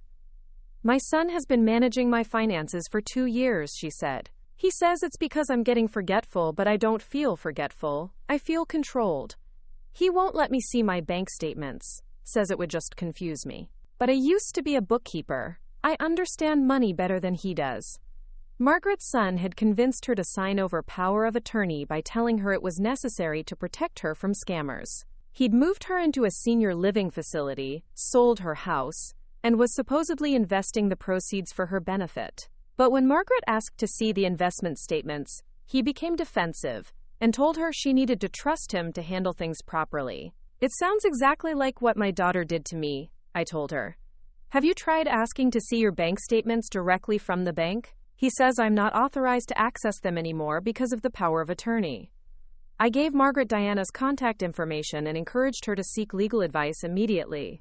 3 months later, she called to tell me that her son had been stealing from her for over a year, transferring money from her accounts to pay for his gambling debts. With Diana's help, she'd revoked the power of attorney and was in the process of recovering nearly $200,000. I would never have questioned him if I hadn't heard your story, Margaret said. I thought I was being paranoid, that I should be grateful he was willing to help me. You taught me that I had the right to ask questions about my own money. Stories like Margaret's reminded me why the Foundation's work was so important. Elder financial abuse thrived in secrecy and isolation, in situations where victims were made to feel ungrateful or paranoid for questioning the motives of family members who claimed to be helping them. But our success also attracted attention from people who weren't pleased with what we were accomplishing. I started receiving anonymous phone calls warning me to mind my own business and stop destroying families. Someone spray-painted "Family Destroyer" on the wall outside my apartment building. The harassment escalated when a blog post appeared on a legal website written anonymously but clearly by someone in the legal profession, arguing that my case represented elder entitlement and that adult children should have the right to manage their parents' finances when those parents were making decisions. The blog post described me as a vindictive elderly woman who destroyed her daughter's career over normal family financial disagreements, and suggested that my foundation was encouraging seniors to, turn against their families over minor money management issues.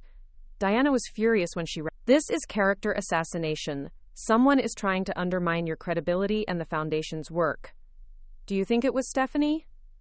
It's possible. The writing style suggests someone with legal training, and some of the details about your case aren't public knowledge. Whether or not Stephanie was behind the harassment, it served as a reminder that what we were doing threatened powerful interests. Adult children who were exploiting elderly parents, attorneys who facilitated questionable power of attorney arrangements, financial institutions that looked the other way when suspicious transactions occurred, all of them had reasons to want victims to stay silent. But the harassment also energized me in ways I hadn't expected. Every anonymous threat reminded me that we were making a real impact, that people who profited from elder exploitation were worried about what we were accomplishing.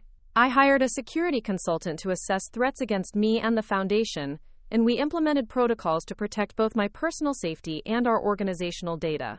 It felt strange to need bodyguards and cybersecurity measures, but it also felt empowering to have resources to protect myself and my work. The Foundation's growth continued to accelerate. By our second anniversary, we had expanded to serve seniors in 5 states and had helped recover over $30 million in stolen assets. We'd trained over 1,000 professionals to recognize financial abuse, lobbied for stronger laws in multiple jurisdictions, and provided direct assistance to more than 500 victims. But the work was changing me in ways that went beyond just feeling useful or accomplished. Listening to so many stories of family betrayal and exploitation had deepened my understanding of how trust could be weaponized, how love could be manipulated, how vulnerability could be exploited. At the same time, seeing so many people find the courage to fight back and reclaim their lives had reinforced my belief in resilience and the possibility of transformation. Every victim who spoke up, every dollar recovered, every family relationship that survived honest confrontation about financial abuse, all of it proved that people could overcome even the most devastating betrayals if they had support and resources. The Foundation's work also connected me with other advocates and experts who became genuine friends and collaborators. Dr. Patricia Webb, a geriatrician who specialized in elder abuse, became a close friend and frequent collaborator on research projects. James Richardson, a former FBI agent who now investigated financial crimes for a private firm, served on our board and helped develop our training programs. These relationships filled a void in my life that I hadn't fully acknowledged before. For years, my social world had revolved around family connections and neighbors who knew me primarily as someone's mother or grandmother. Now I was surrounded by people who valued my expertise and perspective, who saw me as a leader and innovator rather than just a nice elderly lady. The transformation was perhaps most evident during a conference on elder rights that the Foundation hosted in our 3rd year. I was the keynote speaker, addressing an audience of over 800 professionals from law enforcement, healthcare, finance, and social services. Standing at that podium, looking out at hundreds of people who had come to learn from my experience and the Foundation's work, I thought about the woman I'd been just a few years earlier. The woman who had tried to make herself smaller and quieter to fit into her daughter's vision of acceptable behavior. The woman who had apologized for having opinions, for taking up space, for being too much personality for a family photo. That woman wouldn't have been able to imagine this moment, wouldn't have believed she was capable of commanding this kind of attention or respect. But this woman, the real Zelma Carter who had finally stopped hiding, felt completely comfortable in her own skin and completely confident in her message. Elder financial abuse is not just about money, I told the audience. It's about dignity, autonomy, and the fundamental right to control your own life regardless of your age. When we steal from elderly people, we're not just taking their money. We're taking their independence, their security, and their ability to make choices about their own futures. The standing ovation that followed lasted several minutes, but what moved me most were the conversations afterward. Young social workers who thanked me for helping them understand the emotional impact of financial abuse. Police detectives who said my insights had changed how they approached elder exploitation cases. Adult children who admitted they'd been too controlling of elderly parents and wanted to do better. But perhaps the most meaningful conversation was with a woman about my own age who approached me as the conference was ending. "Mrs. Carter, I'm Rebecca Martinez. My daughter has been pressuring me to sign power of attorney documents, saying it's for my own protection. After hearing your speech, I realize I need to be more careful about what I'm agreeing to." Rebecca's daughter was a financial planner who had been gradually taking more control over her mother's finances, ostensibly to protect her from scams and poor investment decisions. But Rebecca was a retired mathematics professor with a PhD, perfectly capable of managing her own money. "She makes me feel like I'm being irresponsible if I don't let her handle everything," Rebecca said. "Like I'm being naive about the dangers facing elderly people today." "Trust your instincts," I told her. "If something feels wrong about how your daughter is approaching your finances, it probably is wrong. You have every right to maintain control over your own money, regardless of what anyone else thinks is best for you." 6 months later, Rebecca sent me a letter explaining that she'd discovered her daughter had been charging her substantial fees for financial management services that consisted primarily of moving Rebecca's money into investment accounts that paid the daughter high commissions. Rebecca had fired her daughter as her financial advisor and was managing her own investments again. "I almost let her convince me that I was too old and too vulnerable to make my own financial decisions," Rebecca wrote. "Your example taught me that age doesn't automatically disqualify us from being in charge of our own lives." Stories like Rebecca's reinforced why the Foundation's educational work was so important. Many cases of elder financial abuse could be prevented if seniors understood their rights and felt empowered to maintain control over their own affairs. But the Foundation also continued to help victims who discovered abuse after it had already occurred. Our legal referral network had grown to include attorneys in multiple states who specialized in elder financial abuse cases. Our forensic accounting partners had developed sophisticated techniques for tracing stolen assets and proving financial exploitation. The most complex case we handled during our third year involved a 78-year-old man named Harold Chen, whose 3 adult children had been systematically draining his accounts for over 5 years. The children had convinced Harold to invest in their various business ventures, taking over $2 million of his retirement savings for projects that never materialized. Harold's case was complicated because he had voluntarily given money to his children, believing he was investing in legitimate businesses. It wasn't until his accountant noticed the pattern of large withdrawals and questioned Harold about them that he realized he'd been systematically defrauded.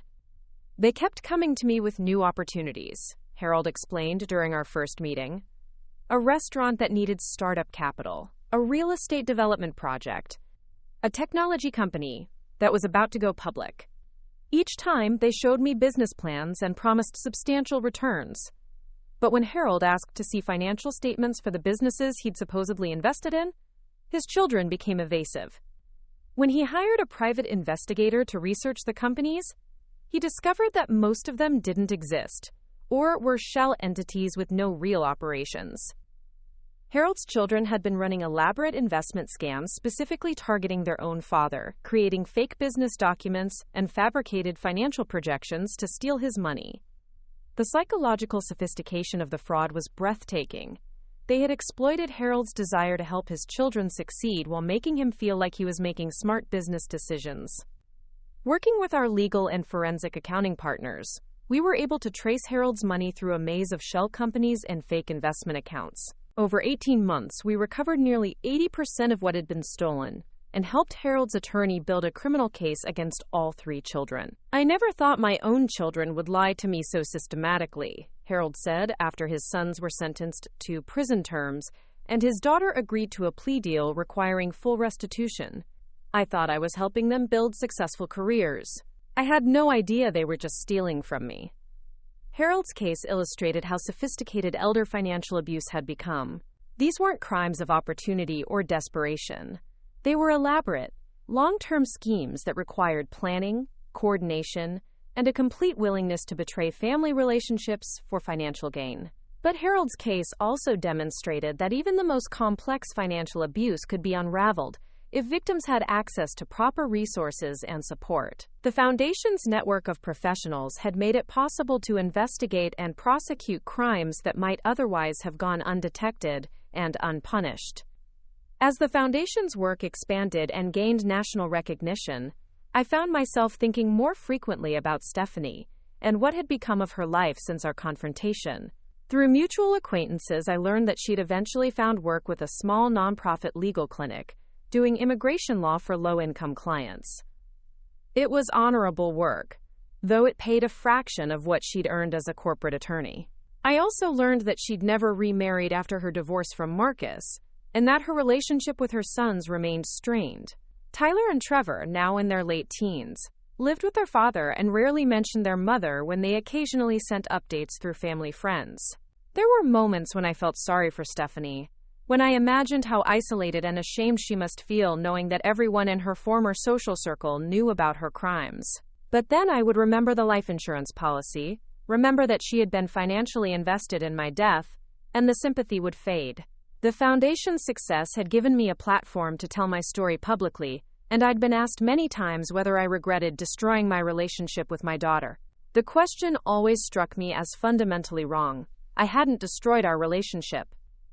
I had simply discovered that the relationship I thought we had was built on lies and exploitation. You can't destroy something that was never real, I would tell interviewers. What I destroyed was the illusion that allowed the abuse to continue. What I built was a life based on truth instead of deception.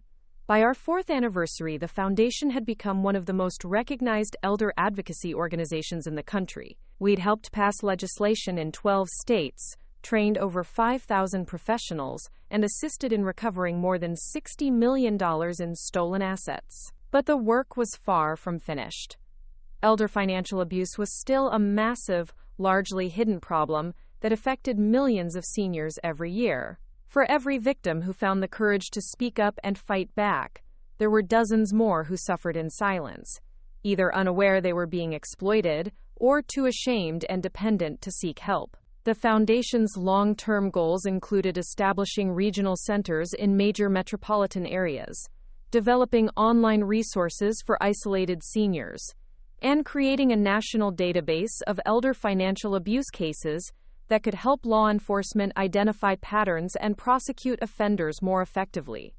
We were also working on prevention initiatives, partnering with financial institutions to develop better detection systems, and collaborating with healthcare providers to train medical professionals to recognize signs of financial exploitation. The work felt unlimited in its potential impact, and I found myself energized by challenges that would have seemed overwhelming just a few years earlier. The woman who had once worried about affording prescription medications was now overseeing a multi-million-dollar organization with national reach and influence. But perhaps the most satisfying aspect of the Foundation's work was the individual success stories, the victims who reclaimed their lives and independence, the families who learned to have honest conversations about money and aging, the professionals who became better at recognizing and responding to elder exploitation.